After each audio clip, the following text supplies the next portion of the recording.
وہ نافذ ہو، اور پاکستان کو شیعہ سنی دیوبندی بریلوی سے خطرہ نہیں ہے۔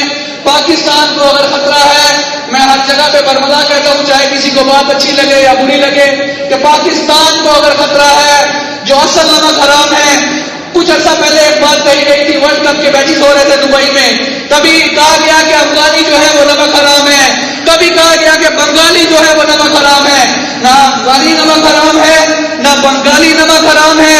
اگر پاکستان کے اندر کوئی نمک حرام ہے تو وہ صرف اور صرف قادیانی ہیں، جو آپ کے دین کے دشمن ہیں، جو نبی کریم صلی اللہ علیہ وسلم کی ذات کے منکر ہیں۔ ان کی پاکستان میں کوئی جگہ نہیں ہے، ان کی پاکستان میں کوئی جگہ نہیں ہے۔ آپ یہ بھرپور تحریک چلائیں، ہر جگہ پہ یہ تحریک چلائیں کہ پاکستان میں قادیانی جو ہے، جتنے بھی سرکاری عہدوں کے اوپر بیٹھے ہوئے ہیں، ان کو بالفور نوکریوں سے برخاست کیا جائے، اور جو ان کو پاکستان جیسی دھرتی سے جو خالص لا الہ الا اللہ کے نام کے اوپر لیا گیا ہے، قادیانیوں کو پاکستان سے نکالا جائے۔ کیا آپ یہ اس کے اوپر اس بات پہ متفق ہیں؟